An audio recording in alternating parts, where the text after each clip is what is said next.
I'm very new to the Child Rich Communities rōpū. I had the privilege of coming in recently, a month ago, to support Louise Petzold, who's the national lead for this kaupapa, and hopefully her trusty sidekick in being able to organise and facilitate this part of the kaupapa, the kōrero, of which we, I think, have 3 more for the rest of the year. A little bit more about me. My background's in population health. I'm currently a lecturer at Manukau Institute of Technology, Te Pukenga, with the certificate in public health and health promotion. For any of you with that background, you know that it's very much around human rights and social justice and empowering communities and centering communities and finding solutions and supporting and empowering them to do that. So that kaupapa is very much aligned with this mahi, which is why I'm really excited to be a part of this rōpū. I'm a single mama. I live in Tamaki Makaurau in a little suburb called Morningside with my 2 tamariki. One is 18 and one is 11, and we also have 2 fluffy dogs that live with us, of which they're locked away upstairs. One is very good at communicating loudly, so I hope they will be quiet for us today. I'm passionate about te tiriti justice, anti-racism and decolonisation work, and what that means for me is tangata tiriti, and a Pākehā in this space. So that's a bit about me. Now, if you can, we'll do a bit of whakawhanaungatanga for all of you here. We don't have time, unfortunately, to hear from all of you here, but if you can put in the chat a little something about yourself, maybe your name, where you're from, maybe what your mahi is, whatever you feel you would like to share, that would be awesome. And I'll just put my chat up so I can see. So yeah, welcome. Today, the theme of the kōrero today is around enabling play. And we've got 3 speakers here who are phenomenally passionate, knowledgeable. Every time I've met with them, I just have my mind blown in terms of what they bring to the discussion around tākaro and play in Aotearoa, and they will introduce themselves shortly. But from a broader perspective, this is really about discussing the importance of play and how essential it is and critical in the development of tamariki and children. We also want to really celebrate and awhi the current work that is happening in this space around the motu, and you'll hear some of that today from our wonderful speakers. And I think it'll give us a taste of what's actually possible in this space in terms of our child-rich communities and enabling, reclaiming tākaro and play in Aotearoa. And I guess from a broader point of view, how can these ideas around play and tākaro increase the well-being of our broader communities in whānau as well? And we'll be also looking at the collective histories, so looking at tangata whenua and bicultural, the intersection in our collective histories of play and tākaro here in this country. So just quickly before I hand over to the speakers to introduce themselves, a little bit about the child-rich communities kaupapa or rōpū. So it really started, thank you. So we've got some core practices here. So for those of you who are new, like me, to this rōpū, to this kaupapa, it really sort of began in 2014 with the Bright Spots report, and was wanting to look around changing a lot of the deficit framings and discourse and language around tamariki and some of the issues, the social issues around that. I won't go too much into detail. You can absolutely access more information on the website, but we just wanted to bring up our core practices. So with anything to do with communities, there aren't kind of rules and that are black and white, but more kind of practices as guides. And it's about engaging. Seeing local people as the problem is not the problem, but the greatest asset in terms of developing child-rich communities. Of course, empowering. We need to empower people, encourage people to participate and recognise that they're an asset and that they have power to make change happen. Connection, of course, you know, very important. Connecting to people in ways that are safe and inclusive, and exploring values and visions is really fantastic. Connection is something I think that these kōrero enable us to do as well. So I feel all of us here, I guess, are part of this child-rich community. And here we are connecting in this way together. So that's a part of our practice. Next slide, thanks, Natalie. And here we've got collaboration. So for real change to occur, we need, you know, to be looking across sectors and across stakeholders and bringing everybody along with us to create the change. Relationship focused. Again, I feel, you know, this is super important when we're thinking about collaboration and connection. We need to have that really strong relational focus in the mahi, and the reciprocity that goes with that is really important as well. Responsive. So yeah, we need to, you know, there's not a set kind of start and finish point that, you know, you do all of these things in between, but we need to change and adapt the way that we do things as we learn, as we have challenges, as we go through the process. So being responsive to those, but also to all the stakeholders and family and whānau in the community, and thinking and working holistically. Yeah, so families and whānau are well, children are well. If our whānau and families and children are well, our communities will be too. So that's just a little introduction to the core practices of child-rich communities, and you can certainly find more about this on the website. Yeah, cool. So now we get to hear from our speakers. So I'm going to first ask our first speaker, not first speaker, but one of the speakers, Martini, to go first. But for each of you in turn, if you could just briefly introduce yourself, who you are, and maybe just a little bit about your mahi, that would be fantastic. So I think Martini, if you could, we've got your beautiful smiling photo there, and I can see your beautiful smiling face in there as well. Yeah, tēnā koe, Amanda. I was just making sure that I wasn't on mute. Yeah, a te Māori, te whānau, yeah, ko taki tūmanoko, yeah, kei te ora koutou, ki runga, te motu katoa. Ai, ko pūinaka, kahuraki, kawakawa, totoweka, rakaraka, puti, ha. Ka nui te mihi kia koe, Amanda, me o koutou hoa mahi ki child-rich communities, mō te tonu ki te kōrero i te ata nei. Ka mihi au hau hoki kia kuhoa kōrero me o rātou mōhiotanga i te wahi tākaro. Whakawhiatai atu kia te katoa mō o tūā tāwhi o te kaupapa tākaro ki ihi Aotearoa. Ki Aotearoa, New Zealand, ka runga o.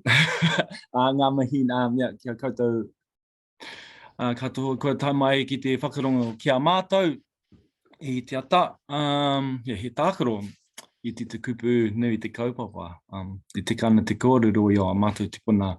Aha kua hiti, e paunamu. Yeah, kua au, ko takitimu toku waka, ko te mataorongo kako me tuhua o ki maunga, ko karamu roimata me aruhuro o ku awa, ko Ngāti Kahunu ki Hiritanga me Pautini Kaitahu o ku iwi, ko Ngāti Hāwea me Kāti Wāwai o ku hapu, ko Martini Malapāna pa tāku ingoa.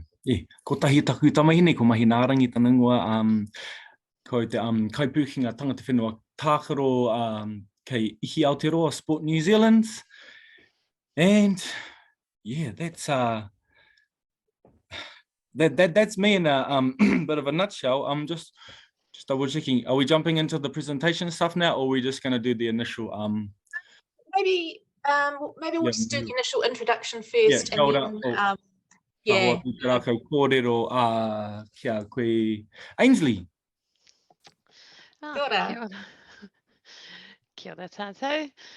Ko Ainsley taku ingoa, tamariki makaurau ahau. I'm Ainsley Cesaria. I'm a kaihoahoa whenua, a landscape architect at Boffimisco, and I am a play and open spaces specialist, which means I, like all you wonderful local play advocates out there, I'm reading the chat at the same time and thinking, oh my gosh, there's so many amazing people on this chat. It's just fun to sit in a room and talk to each other. I get to play most of the day as well and work at designing play and recreation spaces for whānau all around the country and in our public spaces, which is an absolute joy to me. I am a mama of 3 fabulous kids who are now all teenagers. I had 3 under 3.5, so it's been busy all the way through, from when we were just crazy busy small people through to now we are all very interesting teenagers. So it's a whole different change of life and lifestyle. And before I was a landscape architect, I actually worked in education for 20 years. First at tertiary level, working with adult education, and then 9 fabulous years in early childhood education as well, and working with our amazing and wonderful little people who are so much smarter and more competent than people ever give them credit for. And it was because of that work and my involvement in the outdoor play movement here in Aotearoa that I actually retrained as a landscape architect to bring all those wonderful things and more into public space. So thank you. I'm looking forward to all our kōrero together today. And Louise. Kia ora, Ainsley. Louise, yes. That must be me. Oh, there's a big picture. Tēnā koutou katoa. Ko Louise Van Tongeren tōku ingoa. Ko Ōtutahi ahau. It's really lovely to be here. Thanks for having me. And so my role is I'm the council play advocate at Christchurch City Council. And I am part of the Ihi Aotearoa Sport New Zealand local play workforce, of which I have some wonderful colleagues on the call today as well. So I don't work by myself. I work as part of a cohort right across the motu, and I'm really privileged to be part of that. So our role is to work in councils, but funded by Sport New Zealand, to work right across different teams and in different business units to basically unpack how we impact play and make sure that the different units and councils are all working together to protect play. So I have a really interesting job, and every day is different, and I'm really privileged to be embraced at certainly in Christchurch. It's been a really wonderful year so far. And my experience is I worked in a play-based early intervention centre for about 15 years with tamariki under the age of 6 and their whānau. And I was pretty involved after our earthquakes. I went into labour with my first son during the big February earthquake, and so I sort of became a mum at about the time our city was falling apart, which really shaped how I see play and resilience, and what it is to be a family in this space, which at the time was falling apart, literally. So I was involved with helping families after the earthquake, basically work out how to use play as a means of wanting to be here and survive as a family. And I have 3 sons now who are 6, 9 and 12. So that's me. Kia ora, I might just jump in here just very quickly to speak, just kind of build on what you're saying, Louise. Thank you so much for speaking about your experiences. Just to really really want to kind of draw upon what you've shared with us to contextualize my mahi. So I'm at Aotearoa Sport New Zealand, and like we do a lot of we're doing a lot of systems mahi. So it's people such as Louise who are the human elements, the face of the mahi that we do. Like we've been doing a lot of behind the scenes stuff, and I just really want to acknowledge you, Louise, and Ainsley and the Boffa-Miskell whānau for being the kanohi kitia of this mahi, because I'm doing a lot of behind the scenes stuff and just really want to just whakamana you guys, and I'll speak a bit more to my kaupapa, but just want to chuck that. Kia ora. And I'll add into that as well that my role currently sits in 5 different councils, and that is growing. So for people based around the country, there will be somebody, if not now, but in the near future, who will be hopefully in your council as well. So I can connect you with the right person locally. Kia ora, thank you, Lou. So, what I didn't say at the beginning of the hui this morning is we're going to have a brief discussion with our speakers, and then we'll actually be going out into smaller breakout groups where you'll get to discuss and explore these ideas further in a smaller group, and then we'll come back again. So just to let you know that it's the format. I missed that at the beginning. So I've got a few questions, just guides really. We can see where the conversation takes us. We've probably only got about 10 to 15 minutes for this part before we go into breakouts. So my role is to keep to time today. So apologies if I'm kind of jumping in. But my first question for you, and whoever would like to speak, go for it. And if you've got a slide you want Natalie to pop up, just let her know as well. But my first question is, how does a Te Ao Māori view of tākaro shape and guide the collective mahi in this space? So I'll just jump in very, very quickly. So the piece of mahi that kind of binds Louise and I together in particular is the Kia Hianga document, which is the Ihi Aotearoa's bicultural play plan, pretty much. But within that document, it speaks to this particular whakaaro, and I'll just read it from there. It says, Sport New Zealand recognises in Aotearoa New Zealand the genesis for play stems from a Te Ao Māori worldview, and it is because of this that a significant shift has occurred in the way we value play as being distinct in Aotearoa New Zealand. The basis of this plan uses a Te Ao Māori framework, but just really acknowledging in the first instance that when we talk about play within Aotearoa, we need to go all the way back to day dot, and day dot is in tikanga Māori and mātauranga Māori. And I think for me, the Te Ao Māori view of tākaro is just so beautiful, and it's I think what I've seen is that certainly within a Pākehā worldview, a lot of our kōrero about play sometimes can get lost in the commodification of play, and I am really passionate about ensuring that when we talk about tākaro, we're talking about what is it actually to be a child? What is it to be? I love what that Kia Hianga talks about, being a little bit mischievous. It talks about letting children go and explore and take risks and climb trees and learn and make mistakes. And our role as parents and adults is to stand back and be alongside our tamariki and observe them and respond to those to the kind of play that we see without necessarily jumping in and taking over. And I think a lot of the time play can almost be professionalized. I've seen so many situations where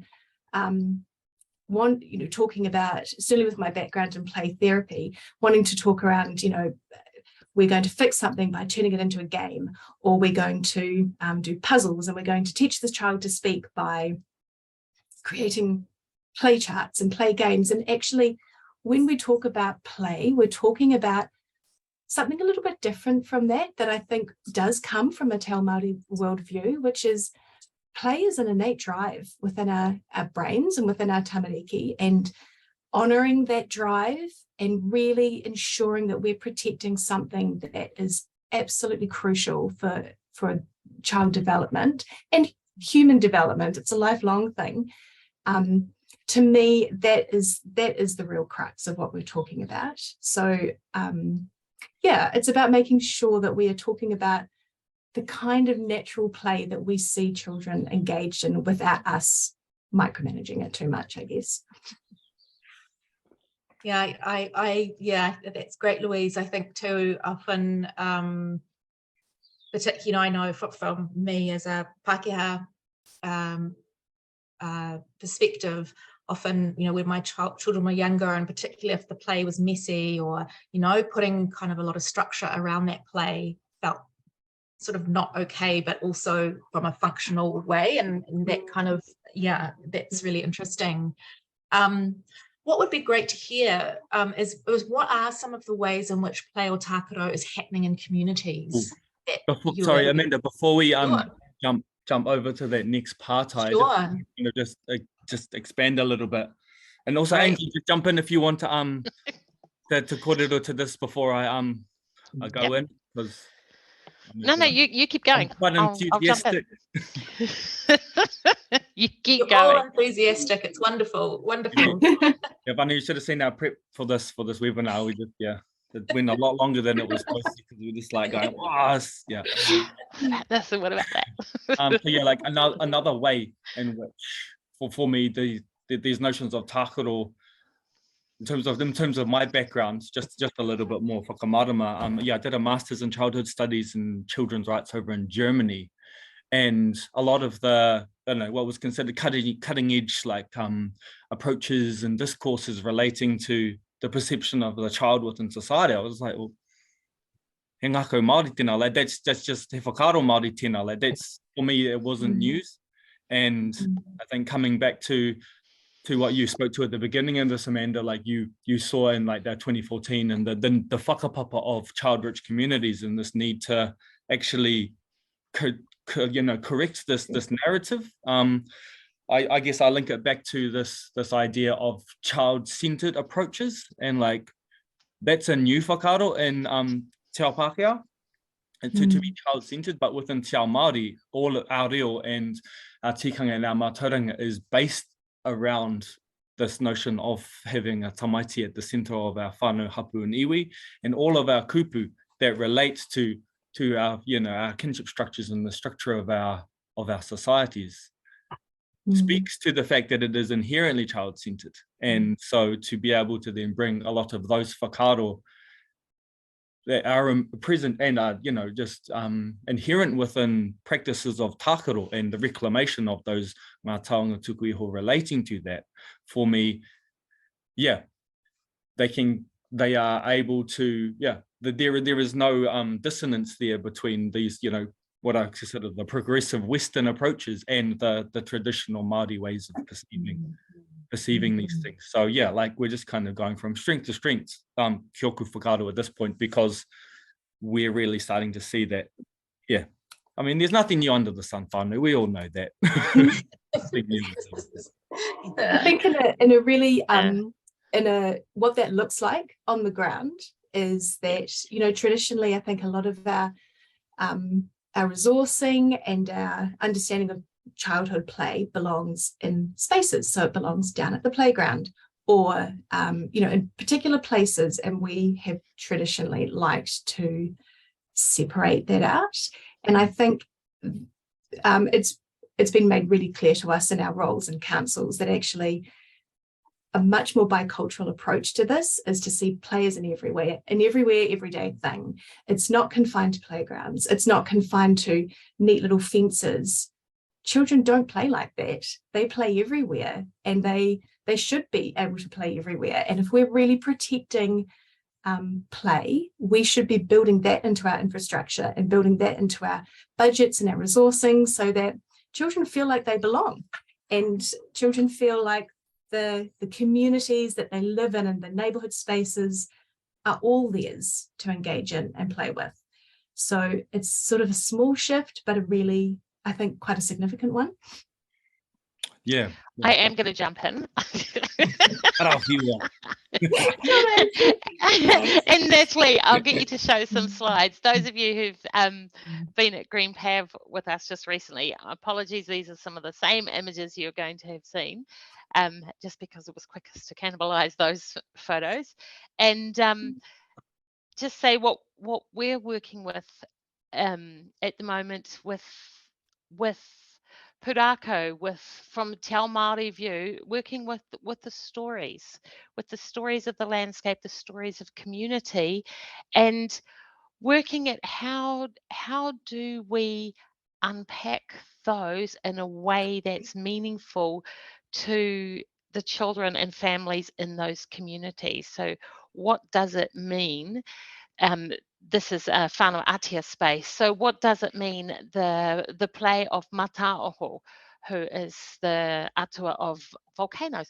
What does that mean? How does that look like? How might we play together? And Natalie, you can just flick through a couple of these slides that then just of a similar sort of thing. What does it mean to play as tāne under the forest? What does it mean to play pā? What was that like? How does that spark our imagination? How do we play together on our own with our families? And how do we mix together contemporary Western play with traditional Māori play in a way that expands and extends both, and encourages people to try new things, to do new things, to learn about playing in a different way, and to surprise themselves with what they can do, and to surprise their whānau. And I think one of the exciting pieces of work that we're doing at the moment, and we're just setting up another project this morning the same way, is working with tamariki and rangatahi in a couple of small regional communities to understand what does playing look like in their community, and how might that be represented in a physical space. So not just talking about words and aspirations, but using lots and lots of imagery to say, how does this feel? What would playing together as a whānau look like? How would I like to be with my friends, and what would I like to do there? And how does that make me feel part of not only my community here, but related into the wider landscape? And it's really easy to collect adult views, because adults love telling you what they think and what should be somewhere. The entire world is a playground designer and is sure they know what they need. But actually listening to how the children would represent some of those ideas about their communities and families is quite different, and really exciting mahi to be involved in. Oh, kia ora, Ainsley. Yeah, fantastic. And what are some of the, when we're thinking about children, tamariki, rangatahi being at the place of decision making in play spaces, are there sort of challenges that you encounter in that, Ainsley? Sometimes it's actually about the adults trusting the children to have enough skill and ideas, or being willing to give up their own ideas and see what the children can actually do. We're just preparing a workshop at the moment for going into a high school, and we're going to talk to their senior design students and actually show them how they can bring their whole selves to their mahi, and that the work that they're learning in school, show them how they can translate that into public space by giving them an opportunity to be involved in a real life project that we're doing. And we're looking at, getting them to do some mahi together with us and with each other, and presenting that to council, because I think it's far more powerful if we can then translate that mahi onto the ground in a real space in their community so that they have ownership and it's meaningful, rather than us blasting in, hey, we're the play experts, and dumping something down. Yeah. So that's how we really like to work together, and getting in the Fantastic. door first with the schools to see that this is worthwhile. That's the first trick. But yeah. And for me, it's not just about the outcome of what they come up with and what ends up on the ground. It's that mana enhancing process. And I think within communities, we don't give enough, we don't put enough on what it means to create our own spaces and to have that sense of belonging. I'm thinking, so my own boys have there's a pump track near us, and if you look in the bushes, there are spades hidden. So all the local kids go down there and they dig it up, and and it's so funny, because I actually don't think my boys have been there for a good 6 months. They're getting a bit bigger and they want to try different things or whatever.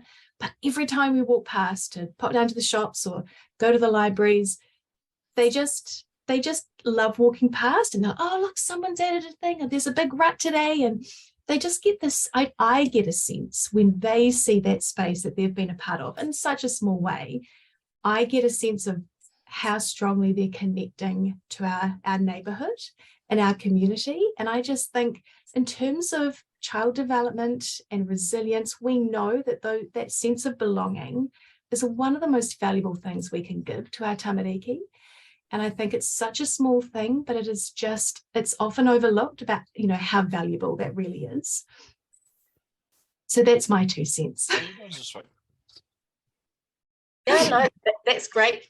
Great, Louise. It reminds me when I'm a child of the 70s and early 80s, and absolutely I remember, we had a spare section next to our home, and exactly the same, kids were in there, we were digging it up, making a BMX track. I mean, those kinds of things wouldn't happen. I think there's sort of, again, and I think I saw someone put something in the chat about the risk that, health and safety, and yes, health and safety is clearly very important, but sometimes, is that can that be a barrier to actually allowing our children to be out there running around doing things? And going back to what you're saying, Louise, around all spaces are child rich and play spaces that all children belong, and it feels like sometimes that might go against this kind of health and safety narrative as well. And I don't know if you've got any thoughts around that. Yeah, I do. I think that's why it's so exciting that Sport New Zealand, as the kaitiaki of play in Aotearoa, has recognised that actually councils have a really big role to play in that, and it's not just about coming in and improving the way we designed playgrounds, but it's our role as play advocates in council. We are getting in those teams and we are part of those project conversations. We're looking at strategies. We are trying to figure out all the different ways that we're not protecting that kind of independent, slightly risky, adventurous play. And, I know I've got colleagues who are working really hard to look at how much risk is okay. What do we need to change with the way we approach health and safety as a council?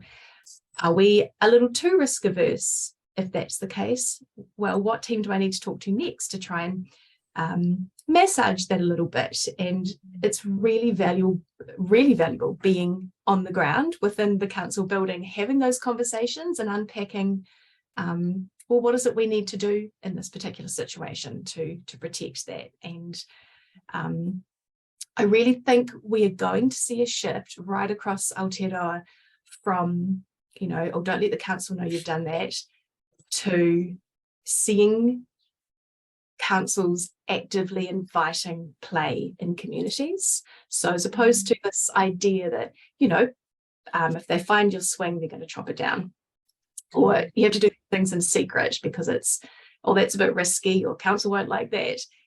I think we're going to see a conversation shift. Well, this is the goal of Kia Hianga, that we're going to see a shift so that it becomes, you should put a tree up you should put a swing up in that tree. Here's how to do it safely. Here's how to protect the tree. Here's some boundaries around doing that, and go for it.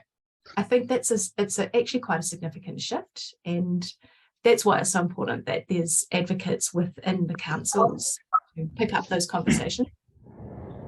Right. Yep. Oh, fantastic. I'll just jump in there and just kind of tackle that, Lou. Yeah, beautiful whakaaro. Just from the Takaro Māori perspective as well, just really wanting to highlight that, like, there has been a significant increase in the awareness of the importance of play over the past 30 or so years with the rise of handheld technologies, the internet, te mea. With regards to Takaro Māori, however, like, this is a struggle in a space around the ability to be able to practice our cultural traditions and customs that has been a struggle, mai rano, for all the way back. And so when I talk about takaro, and I guess how I articulate that, it is in all of those beautiful traditions of my tipuna around ensuring that the self-determination of Tamaiti is at the forefront, and for me too, connecting in with our national context of Aotearoa New Zealand, like under Te Tiriti o Waitangi in Article 2, the recognition of the right of Māori rangatiratanga, especially o rātou kāinga, me o rātou taonga. Okay, so play happens, in kāinga, and play like taonga takarola. There are lots of taonga within that space as well. And so for me, having conversations regarding, enabling the restoration, reclamation, and revitalization of takaro Māori also means recognizing mokopuna Māori and Māori as treaty partners, and that it's, in order to, if you're going to come into a space where you're actively limiting or, not cognizant of the implications of closing off opportunities for Māori to be able to engage in their ngā taonga tuku iho, then, that's something that's, just a little bit more nuanced there. So. Oh, kia ora Martini. Thank you Can for I that. jump in as well? Sure. Yeah, I just as the official timekeeper of the session, what we'll You do, knew it was going to be hard to manage. I knew it. What we'll do is, if Ainsley just very briefly. Yeah, 1 minute, Ainsley. We'll 1 minute. We'll cut down our time to be in breakout. So we'll just have a minute with you, Ainsley. We'll go to our breakout rooms just for 10 minutes, and then we'll come back again and we can continue the kōrero perhaps with some of our participants here as well. So Ainsley, off you go. I was just going to tautoko both of you with what you're saying and the importance of adventurous play. And just also, I grew up in the country. I rode my horse everywhere where the horse and I could go, and then when it couldn't go any further, you park the horse and you keep going. And so I grew up completely free range, and so bringing up urban kids has been quite a different prospect and interesting as well. For us working in public space, we are actually responsible and for health and safety, and there is actually a responsibility on us, a legal one, for ensuring that no one is going to come to harm from the work that we do. And that's actually quite a big deal as a design professional. But one of the things we really hold fast to is that children are amazing, intelligent, competent, and wonderful explorers, and they need to be able to do that. So how do we enable these things to happen and allow them to be adventurous, mucky, messy, and explore and do the things they need to do, but ensure that the hazards they can't see and evaluate for themselves because of their age and development are out of the way. And I was just thinking about an example for that is like crossing a stream, being able to play in the stream, to get close to the awa, to play amongst the rocks, to play in the water, to catch whatever's going there, to chase tuna, to see things in their natural respect. That's amazing. But making that opportunity happen in a place where you're not by the road culvert, where nobody is tempted to go into the big pipe and under the road, because there's not a lot of coming back from that. If water that you can't see raining up the hill suddenly comes down. But if there's an awesome place that can be widened, where you can play and splash and do stuff and be involved, where there is a way to hop out if suddenly a massive amount of water comes down your stream, that's about just removing those hazards kids can't see, but not removing the joy and the adventure as well in a more constructed space, not just a natural space. So that I was love just that my point. add. Yeah. Thank But I think you. that's mine will be 10 seconds. I just wanted to add to that. What we don't want to do is say water is really dangerous for children, so we just can't let our tamariki near the river. We actually have to work really hard to protect. We have to value how important it is that they do have access to the awa, because I mean, I'm sure I'm preaching to the converted here already, but we know how incredibly important that is, not just for play and for their own development, for the future of our planet. We need to be breeding little environmental scientists right now, and that starts in the early childhood years. So, but we can't just have a sweeping no, the rivers are off, they're out of bounds, it's too dangerous. We have to actively create those spaces where it is okay, so that it's much easier to say, this part is not safe, this part is not safe. And that's okay too. That's all part of learning as well. But I do worry sometimes that we've gone much too far to the other side of the spectrum, and just actually we certainly don't actively invite children down into the river. But we have a river right beside my house, and within the last few months, my children have found cockabillies, baby trout, freshwater mussels, freshwater flounder. I didn't even know that was a thing, and eels. And I think they know exactly what's in our river, and they know how healthy it is based on what they find. Who knows what that means, but they're so interested in it. I'm sure one of them will end up studying some sort of climate change something, because it means so much to them already. Yeah, that's a beautiful parako, Louise. Now we are going to break out into our small rooms, and Louise, Martini and Ainsley will be in the breakout, a separate breakout room.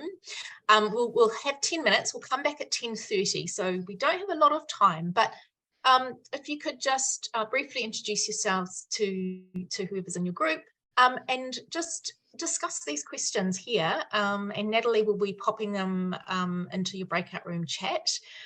So if Aotearoa was a child-rich place for tākaro and play, what would tamariki and rangatahi experience, and how would that make a difference?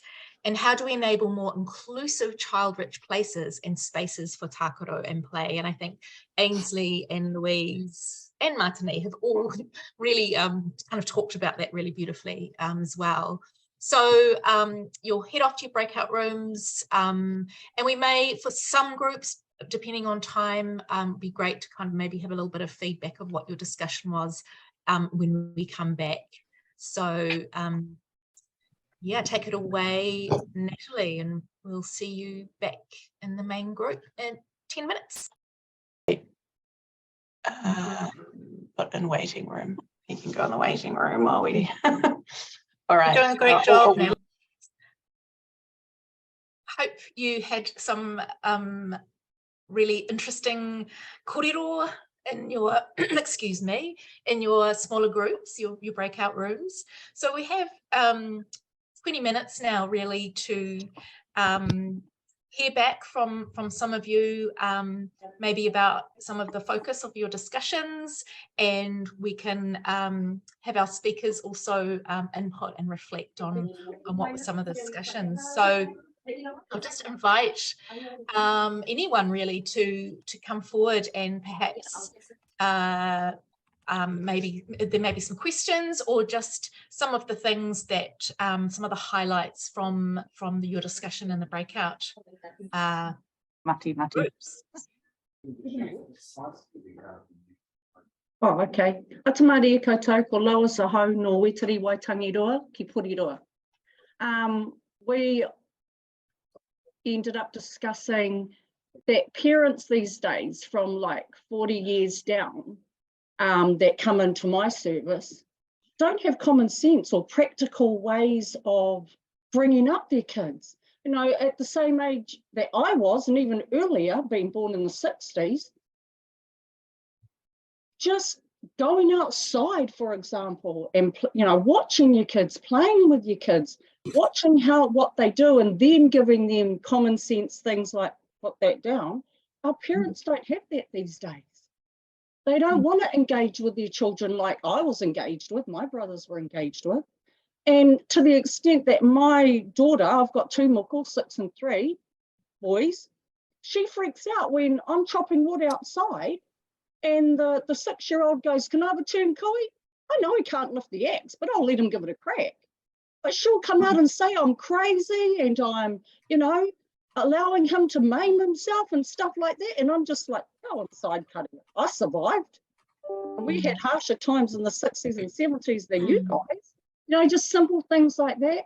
And our parents are not teaching basic things, like you talked about the awa.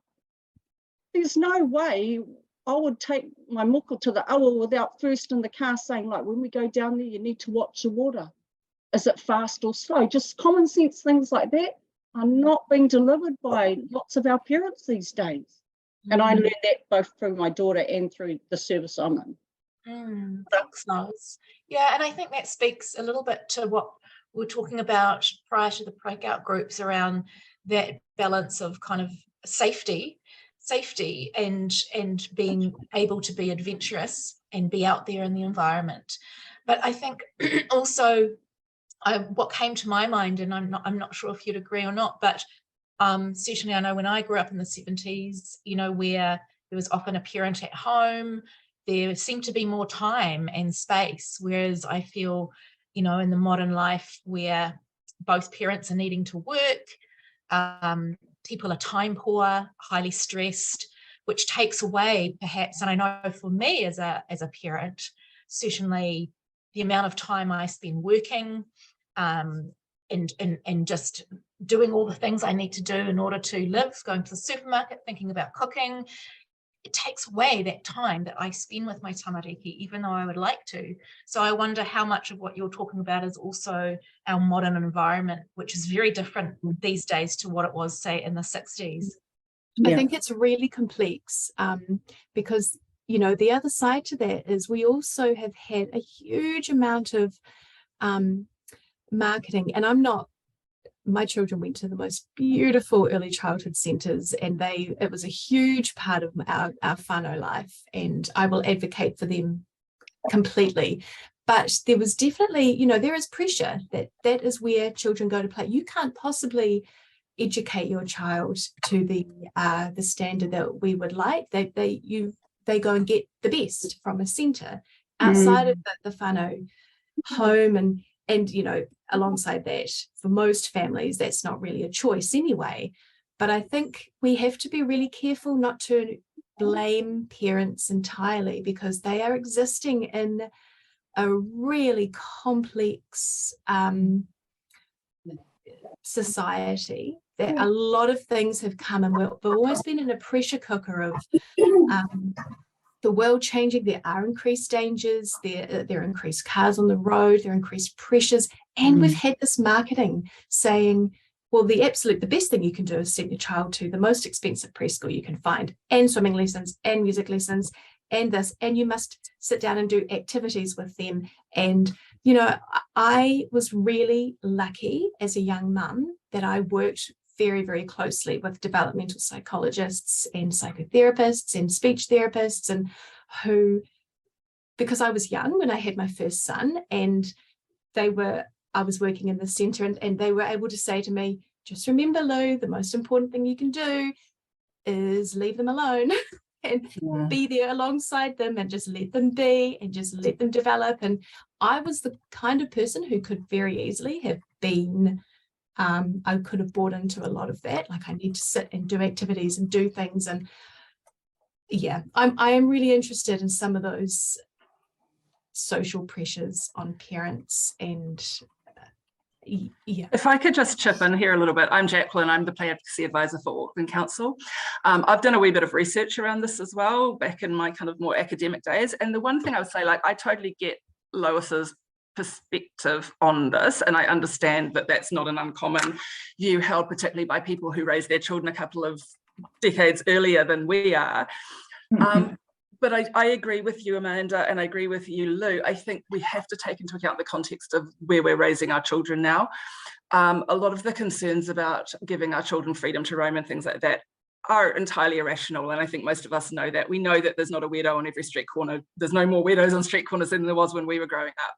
But the big difference is when our parents were raising us, they weren't getting 24-hour media spoon feeding them horror stories of children getting snatched every 5 minutes and things like that. So they definitely didn't have the heightened awareness that we've had to have as parents. And I think a lot of us can kind of put that aside and be rational about it, but you just can't get it out of your head. So there's that. The whole cars thing is definitely a massive issue. That's a serious hazard. And, you know, when I grew up, everybody was a one-car family and there were less than 3 million New Zealanders. Now there's about 5 million and heaps of families have 3 or 4 cars, you know, and there's all this backfill housing. There are so many cars. It's not safe for kids to cross the road. But I just think more than that, I think, you know, the health and safety culture has been a really pervasive thing as well. And I do believe that we can support parents today to return to some degree to a way of parenting which is more enabling of their children, taking risks and having adventures and stuff. And that's entirely where I'm focusing a lot of my work in Auckland. So I think while I get that you know, it's, I understand the emotion behind going, what the hell, parents, what, just let your kids do stuff. I think we will get further if we can try and keep in mind that these things haven't been written, that parents aren't dumb, like parents aren't stupid.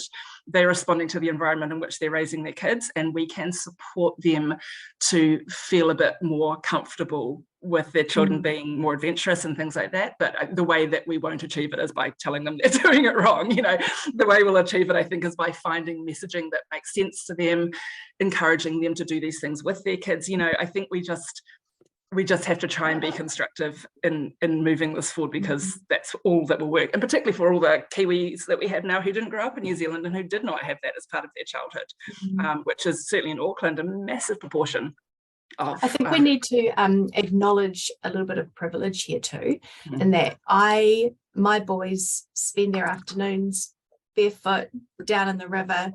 I invite anyone to complain about that on social media, because I am a play advocate. I've got all the things, and we live in a lovely middle class neighborhood. And 100%. Nobody's going to call SIFs on you. That's not the same for everybody. No, and if they do, that is an opportunity for me to educate, you know, and I just think, I wonder how that would look for me in a different space, and if my children looked differently. So, you know, my children, they spend a lot of time in the gutter, and to me, I always think, I go outside to water the garden, I see them in the gutter and I think, oh, that's fantastic.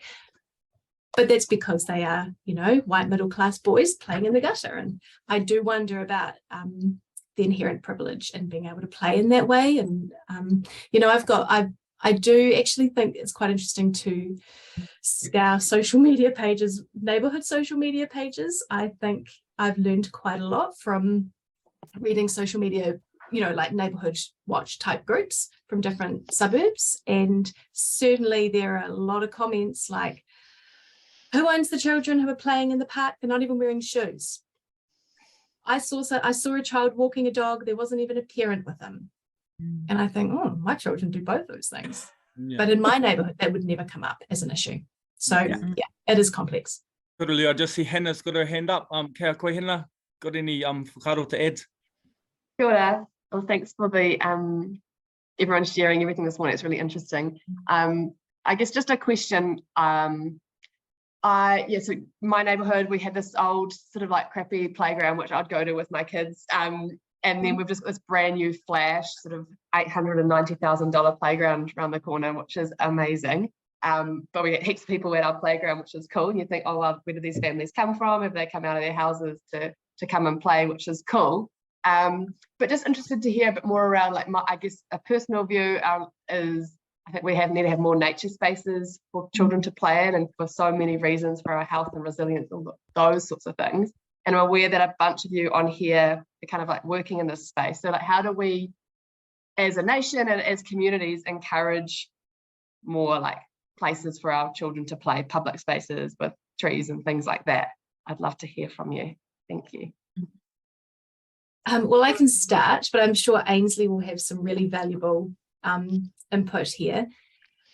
I think it's exactly what you say. We have to invite it. We have to, you know, our public spaces are looked after by our councils. And I think we have to actively, there are 3 conditions to play: time, space, and permission. And the councils actually hold the permission for a lot of that.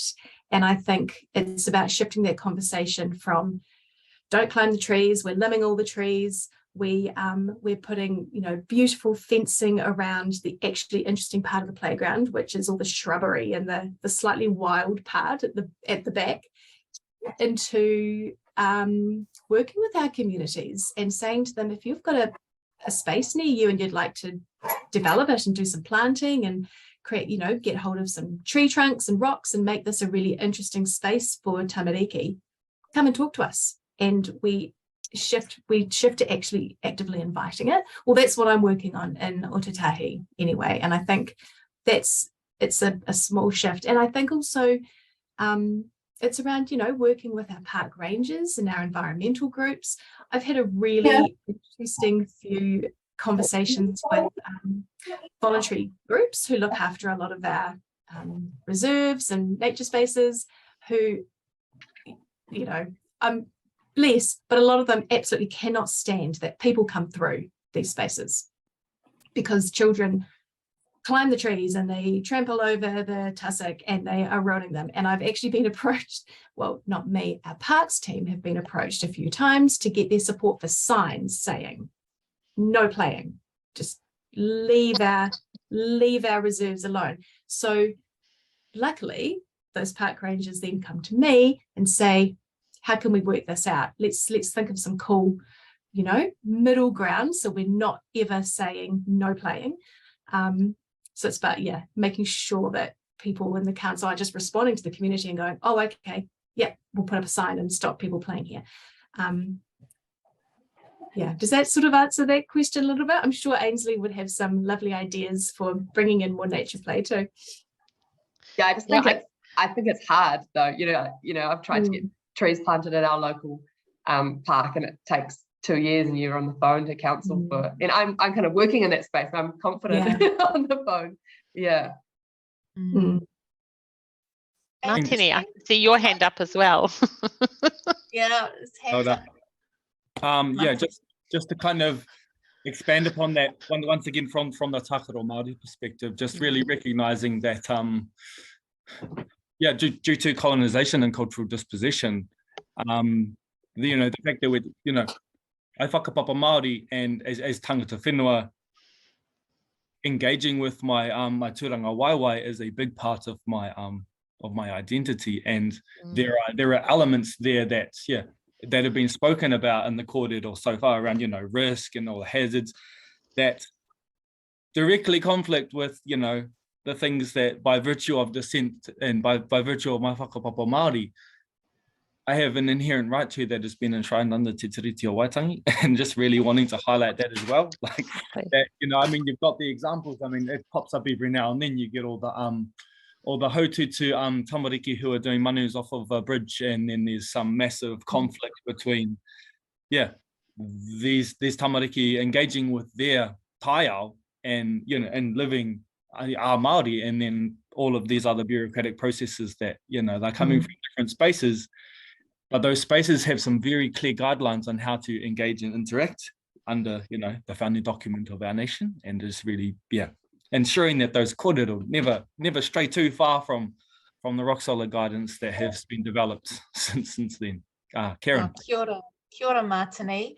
Karen, you've got your hand up there. Yeah, hi. We're quite keen on doing natural spaces, natural play, and going a bit away from putting in, you know, swings and that fully equipped playground and that sort of thing. Where is there some good guidance out there for New Zealand on natural play that we can just have a look at to begin with, to give us a step. We've got an idea or whatever, and we've done a few, but is there something maybe from Sport New Zealand or wherever where there's like some guidance on natural play and how to, planting or different? They might know something. Probably need a plumber to come and film. Yeah, I'm just going to put a note on it and say. Somebody in the background. Their sound not on mute, so we can hear. Not sure who that is. Karen, come and talk to us, because we worked on your landscape guidelines and Māori landscape values for Kāinga Ora, for whānau school. So really happy to have that conversation with you about how to get more natural play and more play for whānau and communities into the works that you're doing. I would love to help you guys with that. So yeah, just around that, is that the old landscape guidance? There's one that's new that's just come out. The new ones. Oh, the new one. I haven't. The new one. I must admit, I haven't looked at it yet. I need to. Yeah. Yes, and my colleague William has his Māori landscape architect has worked on the Māori landscape values for you guys, and working on what you guys could do more of, because we agree spaces for whānau, spaces for tamariki to play, and that big backyard together is really important. And we've got loads of ideas. You can absolutely come and play with us. We would enjoy that. I haven't got any money. You guys never do. The architects spend it on the buildings. Yeah, well, so I work in community development, and I'm working closely with our landscape designers, Rob Bark. And just Rob. Yeah, he's lovely and amazing. Just to say, yeah, we get in these developments, some are coming through where there's been more thought about the buildings than the landscape. It's changing, it's switching, but some of the earlier ones we're working on, and my role is around working with the whānau and tenants and things that move in, around them having that sense of ownership and being part of that. And some of those spaces we're actually reworking or developing on.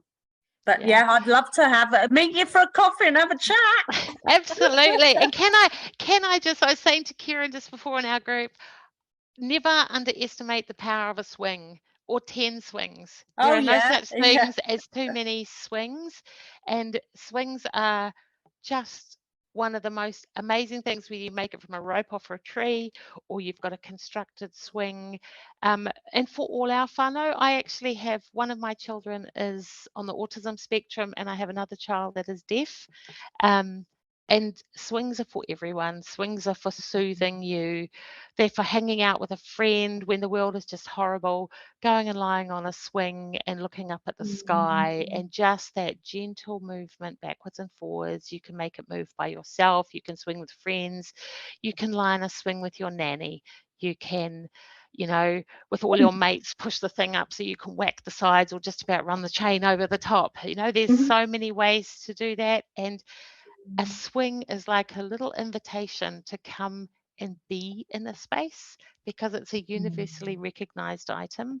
And being able to have a cue to enter and to have permission to be playful. Just don't underestimate the power of a swing, and a zillion different kinds of swings and different swings in every park. So there's a reason to go visit every single park in your neighborhood, because there's some cool and interesting swing. Everybody go and visit the parks. I'm going to just thank you, Karen, for your question and your kōrero, and everyone. Katie, I'll come to you. I think you might be mindful of the time. So Katie, we'd love to hear from you. Katie. Okay, I will. I just wanted to add to that, Karen, that we're having, or as local play advocates in Sport New Zealand, is starting to try and have some conversations with kāinga ora around how we might be able to support you at a local level, and have some of those conversations about play within the spaces that are popping up all over the place. And Ainsley's given you some really good advice there, but I don't know, Arup has just put out a new nature-based play guide, I guess, and two of their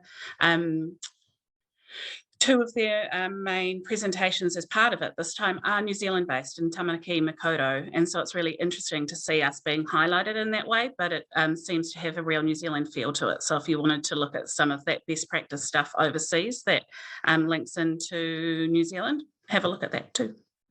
Oh, kia ora, Katie.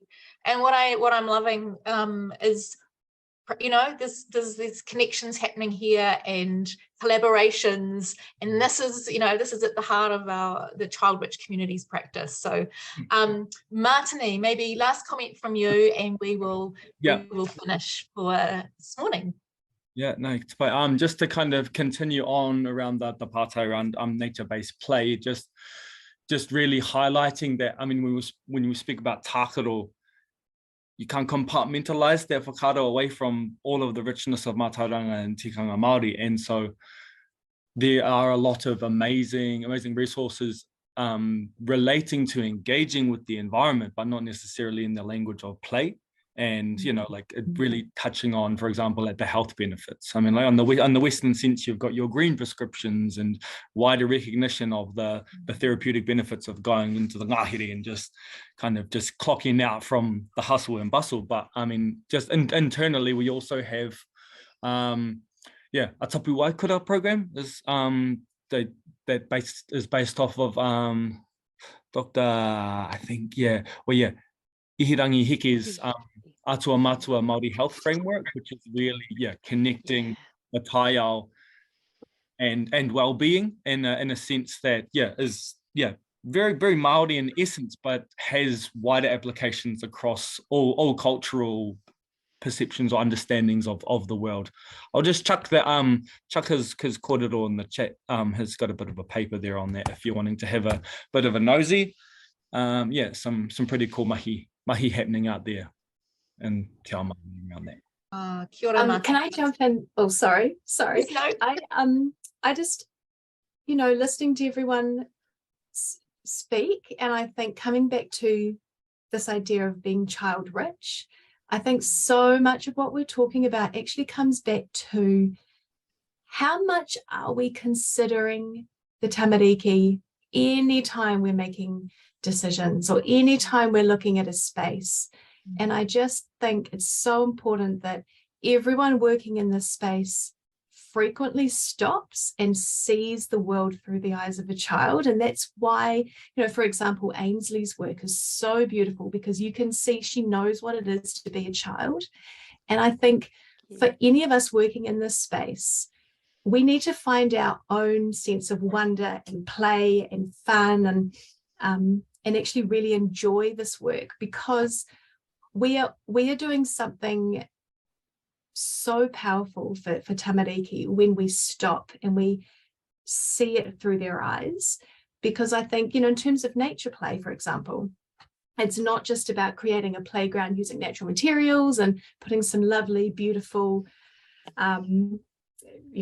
natural resources into a space. It's about remembering what was it like when you turned up to a new space when you were a child, or a place you went every day after school, and that same tree was there, and you knew that tree was actually your princess castle, and actually you had princess neighbors, and you all worked together, but not your sisters, because they belong in the dungeon, which is actually on this shrub. And I think when we take the time to just remember that children aren't just the future generation, they are the here and now generation, and they are a really valid part of our community. And it can be really hard for them to tell us what they need, but they're showing us.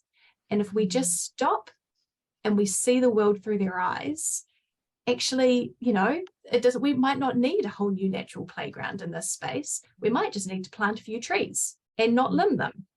or we might just need to add a few tussocks and see what happens. So sometimes I think the simple thing, especially with nature play, you know, like we have a beach. We possibly don't need a playground on a beach, because when you really stop and you see that beach through a child's eyes, it is a playground. So I'm really interested in how we take that and communicate that to parents too. Like, just let your children play, just go take them to interesting places and let them explore and use the world around them. So yeah. Hold on, could I just really very aware of the time. I'm not going to do this all day, you realise, so you can just shut us down.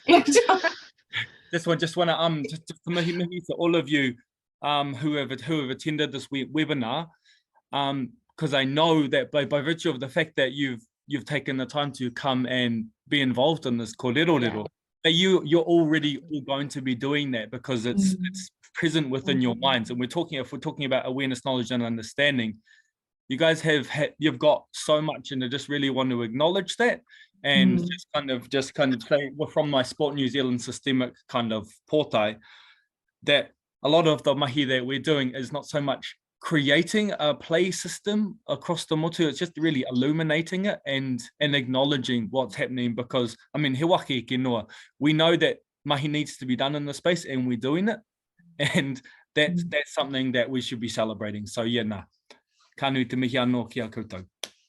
Kia ora, Martini, and thank you. And I think what we have heard from the three of you and others in this rōpū is that really exciting shifts are starting to happen. And Louise, I think just that final point, bringing it back down to seeing through our children's eyes, and which is very much at the centre of child-rich communities. So thank you. I'll get Natalie just to put a slide up.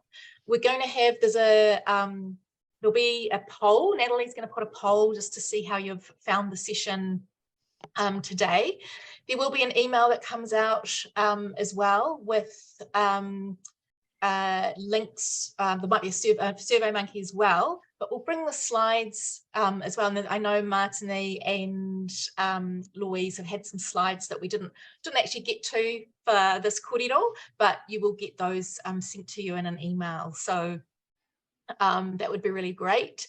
If you could just go flick to the next slide, Natalie, that would be great. Our next kōrero for child-rich communities will be happening on the 20th of July. We'll be looking at children's rights and how they relate to child-rich communities. Please sign up if you haven't already to the child-rich communities rōpū, and that would be fantastic. And just before I close with a karakia, if you could just pop a takeaway in the chat of something that's really resonated with you today, maybe something that you found really interesting, that maybe challenged or changed your view around tākaro or play. It would be really great to pop something in the chat before we close. Great. Fantastic. And thank you for doing the poll. That's really fantastic and great to see what's in the chat. So I will, massive mihi to Ainsley, Martini, Louise. Thank you for your passion, for being here, for your time, your energy. It's been a real privilege to hear your whakaaro today. And really look forward to seeing what is happening in this space in your mahi in the future.